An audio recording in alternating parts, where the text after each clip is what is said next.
અક્ષરધામ ભગવાનનું કેટલું આઘું છે તો કે લાખ મણ લોખંડનો ગોળો, લાખ મણ વજનવાળો લોખંડનો ગોળો અક્ષરધામમાંથી નીચે નાખે તો નીચે પૃથ્વી પર આવતા આવતા હવાના ઘસારાથી રાઈના દાણા જેટલો રહે કે ના રહે એટલું અધ્ધર અક્ષરધામ, એટલું ઊંચું અક્ષરધામ છે. ત્યાં ભગવાન રહે છે. એનાથી ઊંચું છે, પણ આ તો સમજાવવા માટે આવો દાખલો આપ્યો કે ઘણું ઉપર છે. ત્યાંથી ભગવાન અહીંયા આવ્યા. શું કામ આવ્યા? આપણા જીવના કલ્યાણ, માત્ર આપણા કલ્યાણ માટે, આપણને સુખ આપવા માટે ભગવાન આવ્યા. સ્વામિનારાયણ ભગવાન અક્ષરધામમાંથી આ પૃથ્વી ઉપર પધાર્યા. એને પ્રેમાનંદ સ્વામીએ પણ એવું કીધું, નિજ સેવકને રે સુખ દેવાને કાજ, પોતે પ્રગટ્યા રે પુરુષોત્તમ મહારાજ. પોતાના ભક્તોને સુખ આપવા માટે ભગવાન આ પૃથ્વી ઉપર આવ્યા. હવે અહીંયા પૃથ્વી ઉપર જે પોતાના ભક્તજનો હોય એને એ જે સેવા કરે એ સેવાને ભગવાન સ્વીકારે. ભગવાનને જે જમાડે અને ભગવાન જમે છે. ભગવાનની જે આપણે પુષ્પ ફળાદિકની સેવા કરીએ છીએ એને ભગવાન સ્વીકારે છે. ભગવાન આ બધું સ્વીકારીને આપણા ઉપર રાજી થાય. ભગવાનને કાંઈ જોમફર ખાવા નહીં મળતું એવું નહીં કે એને કંઈ બરફનો ગોળો ખાવા નથી મળતો, એની પાસે 4 આના નથી, એવું નથી. પણ આટલે ઉપર રહેનારા અનંત કોટી બ્રહ્માંડના ધણી ભગવાન, આટલા સમર્થ ભગવાન, એ શાના માટે આવે? આપણા જેવા થાય. આપણી કેપેસિટી કેટલી? તો એટલી વસ્તુને એ સ્વીકારે, આપણી વચ્ચે આવે, આપણને રમાડે પણ ખરા, આપણને ખુશ પણ રાખે, આપણી વસ્તુને સ્વીકારે છે ભગવાન. અને એ આપણે જે વસ્તુ આપીએ એનાથી એ પ્રસન્ન થાય, માત્ર રાજી થઈ જાય ભગવાન. અને ભગવાન રાજી થાય છે એ બહુ મહત્વની બાબત. કલ્યાણ થવું એટલું મહત્વનું નથી કે જીવનો મોક્ષ થઈ જાય, એ મહત્વનો નથી. પણ ભગવાન રાજી થાય એ બહુ મહત્વનું છે. કલ્યાણ તો ભગવાનને સર્વ કરતા હરતા જાણે એટલામાં જીવનું કલ્યાણ થઈ જાય. કે આ બધું કરે છે ભગવાન, એમનું ધાર્યું થાય છે, બીજા કોઈથી ધાર્યું થતું નથી. આટલું સમજે ને તો પણ એ જીવનું કલ્યાણ થઈ જાય. પણ વિશેષમાં શું કે આપણે ભગવાનને આ ફ્રૂટ જમાડીએ, કે ભગવાનને નવરાવ્યા હોય, ભગવાનને અલંકાર પહેરાવ્યા હોય, ભગવાનનું ભજન કર્યું હોય, ભગવાનના નામની માળા કરી હોય, સ્તોત્ર કર્યો હોય, એના દર્શન કર્યા હોય, એને દંડવત કર્યા હોય, એનાથી રાજી થાય. અને ભગવાન રાજી થાય તો પછી કોઈ જાતની તકલીફ રહ્યા ખરી? એક માણસ રાજી થઈ જાય છે, માણસ એક રાજી થાય છે તો આપણા ઉપર કેટલો બધો ખુશ થઈને આપણને જે જોઈતું હોય તે આપતો હોય. આપણા માટે અડધી રાત્રે એનો દરવાજો ખુલ્લો હોય. તો ભગવાન રાજી થાય તો અક્ષરધામનો દરવાજો ખુલ્લો થઈ જાય. પછી તમે કેવા રૂડા કહેવાઓ, તમે કેવા બધા ભાગશાળી કહેવાઓ. તો તમે મકાન બનાવો તો ભગવાનને તેડ્યા, સંતોન બોલાવ્યા, પગલાં પડ્યા.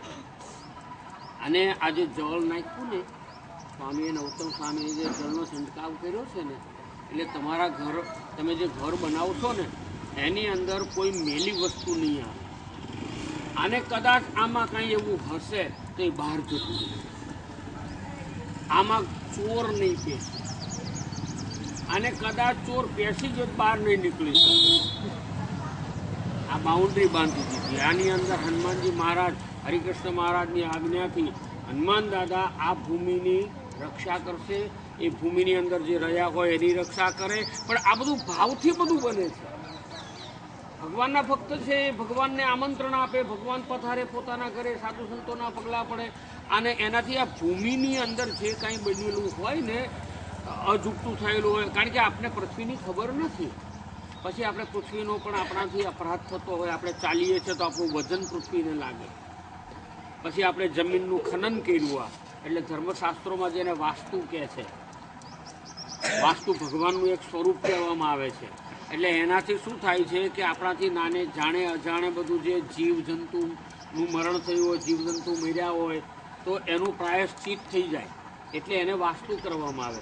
પણ એ વાસ્તુ ભગવાન જ્યારે સ્વયં પરમાત્મા આપણે ત્યાં પધારતા હોય, સાધુ સંતો આવતા હોય, તમે ભાવથી તેડ્યા હોય તો આ બધું તમારું નિર્ગુણ ભાવને પામી જાય, અને જે દોષો હોય એ દોષો બધા જ ખતમ થઈ જાય, અને ભગવાનનો અહીંયા વાસ થાય. તમે એવું મનથી માનો કે આ ઘર મારું નથી. આ કોના માટે કરું છું? આ ભગવાને મને પ્રેરણા કરી તું ઘર બનાય, મારે રહેવું છે. એટલે આપણે ઠાકોરજી માટે ઘર બનાવી રહ્યા છીએ. હવે ભગવાન અહીંયા પલંગ નાખીને સુવાના નથી, કે ઠાકોરજી અહીંયા આવીને ગેસ સળગાવવાના નથી, કે ભગવાન એનું કુટુંબ લઈને અહીંયા આવવાના, આપણે જ એના કુટુંબી. એટલે આપણી સાથે ભગવાન આવી રહેવાના છે. એ અક્ષરધામમાં જે કુટુંબ છે ને એ લઈને નહીં આવે, એ બધું જો લઈને આવે તો ઘર નાનું ના પડે.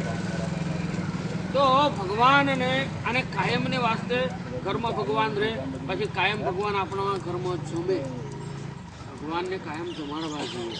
એનાથી જીવાત્માનું આપણું પોતાનું રૂડું થાય, આપણું કલ્યાણ થાય, અને ભગવાન બી આપણા ઘેર રહે. આપણે ભાવ રાખીએ, સારી રીતે સેવા પૂજા કરીએ તો ભગવાન આપણા ઘરમાં કેમ ના રહે?